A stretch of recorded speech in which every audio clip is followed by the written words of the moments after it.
Pixar has made a lot of banger movies, some that clearly got tons of positive reviews from people and some they'd probably rather forget, which is strange considering that box office-wise, Cars 2 is actually the most successful out of the three. But honestly, that's the only good thing about it. And don't get me wrong, I like the movie, but there really are only two ways to feel about it. You either love it or you completely hate it. There's no in between. So what's the reason behind that? Well, there are a couple to be fair, but the most common one is the lack of racing. And that's completely valid. I mean, the whole series is based on Lightning McQueen's racing ambitions and career. Even though the point of the movies is his personal growth, it's still meant to be racing focused. Originally, besides the races in Tokyo, Italy, and the United Kingdom, there were supposed to be 5 races total, with Germany and France included. If that had happened, the World Grand Prix would have actually felt like a real World Grand Prix. I mean, you cannot really call it around the world and only race in 3 countries. They really did us dirty by cutting the German race, especially since it was going to be on dirt roads.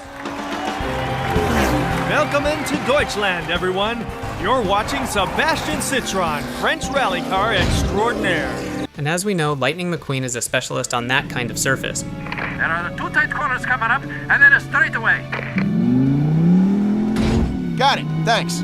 Realistically though, the winner there should be Raoul Carroul. After all, the guy's literally a rally car. That race alone would have added so much more personality to the movie. It was in there for a while, but it just, again, because the film was so long and so complex, it was one of the races that we ended up dropping. On top of that, we could have had a 24-hour race in Paris, just like the real-life 24 Hours of Le Mans. That would have been insane. And you know what? There was even supposed to be a similar terrorist scenario where Mater saved McQueen just like the final race in UK. It's just a plastic ball. What is going on? And this vision Mater is having is literally so him. Tell anyone about this and you'll be putting them in grave danger. And I wasn't wearing a sombrero when I told you this. They really remove scenes where we can see the character's personality. Brett, most of these racers have never been in a 24-hour Le Mans-style endurance race, and it's beginning to take its toll. I need fuel bad. Fun fact, you can actually play both of these races in the Cars 2 game, but only on the Nintendo DS. And okay, they never even got to the point of animating these 2 races, but why, Pixar, why did you have to cut the extended version of the Tokyo race? After all those not-so-racing-focused plans, you could have at least left that part in. As they head into the Palace hairpin, Francesco builds in a lead. Put him in the dirt.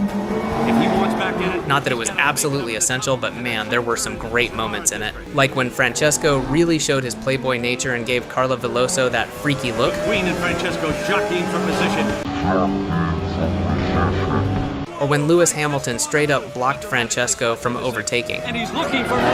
No! So let's wrap up the whole racing part with this final question. Did the passing of Paul Newman push Pixar toward the whole espionage storyline, which kind of shoved Lightning McQueen into the shadows? Well, no. Even if Paul hadn't passed away, aka Doc Hudson, nothing major would have changed. There was always the option of recasting Doc's voice actor, but out of respect, Pixar chose not to. Instead, they quietly removed him from Cars 2. But let's say they had recast him. The only real difference would have been that McQueen wouldn't have lost the race in Tokyo because instead of Mater, Doc would have been the crew chief. But that's pretty much it. Now, moving on to the main focus of Cars 2, the spy element. First, you should probably know that Finn McMissile was originally supposed to appear as a movie character in Cars 1. There's a deleted storyboard idea where McQueen and Sally go on a date at the local theater, and Finn shows up as a character in the film they're watching. Thankfully, Pixar didn't go that route because Finn ended up becoming one of the characters that really made Cars 2 enjoyable. To this day, people still hope to see more of him in future projects. But now, let me tell you about the thing that would have made Cars 2 a better movie even without much racing.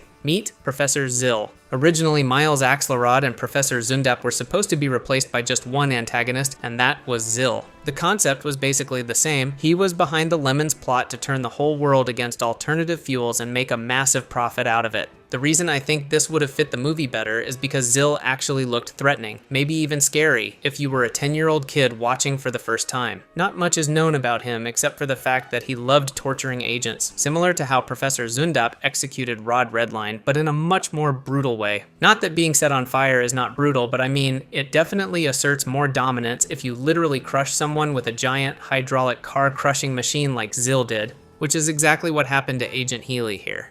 There is Finn McMissile. You'll never get catch him. Also, this scene was supposed to replace the iconic opening scene with Finn and show how Agent Healy drove away from the bad guys in Prague, later to be found and crushed by Zill's order. But one more brutal thing I've found is that Zill was also planning to assassinate the Queen, but that's not really confirmed, and I could only say that this would have been absolutely brutal. And instead of trying to kill Mater with the way we know, there was planned to literally melt him down, which is way too brutal in my opinion. While not directly appearing in the deleted Oktoberfest scene, Zill orders 3 lemons to hunt down and kill an unknown agent. But what exactly is Oktoberfest, you may ask? Well, the opening party, which was held in Tokyo, was originally going to be an Oktoberfest party in Germany, which clearly suggests that Germany was going to be the first race. You want to come inside? Yes, come inside with us. There was also going to be a scene where Mater gets lost in a haunted house.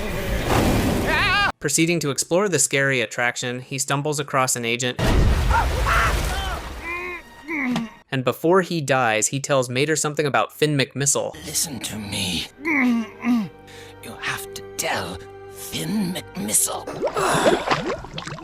That last part was a fake. It's quite hilarious how a literal car died in front of Mater, and he thought that was still part of the haunted house program. So, those are all the important deleted scenes that could have changed the movie, for better or worse. But the directors made the right call. Obviously, they couldn't include everything since that would have pushed the runtime to over 2 hours, which for an animation is really on the long side. Still, if I had to choose a few things to add or swap out, here's what I'd pick. Even though I actually really enjoyed the plot twist with Miles Axelrod, I'd gladly go with the whole Zill scenario instead. Not just because there was clearly more action, which would have been more enjoyable for the adults watching, but also because the version we received felt a bit rushed in my opinion. The whole idea of giving Mater more time before meeting Finn McMissile sounds really great to me. And not only that, but Professor Zundap was straight up a fraud. I mean, this guy really takes himself seriously. But what about the racing? Again, sticking with the director's vision, let's keep it at 3 races. Opening the World Grand Prix with the race in Germany would bring a completely different vibe because racing on gravel and dirt isn't something we've really seen before, apart from the small track in Radiator Springs.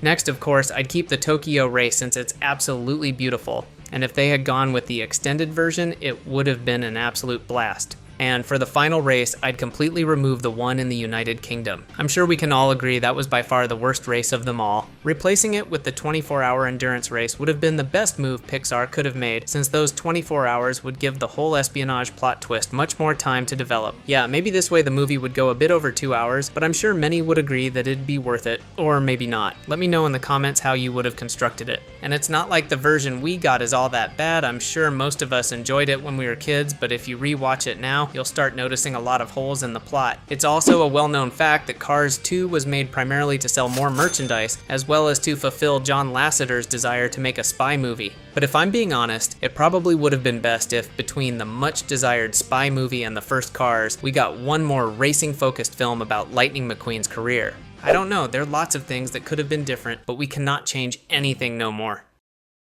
Tell anyone about this and you'll be putting them in grave danger. And I wasn't wearing a sombrero when I told you this.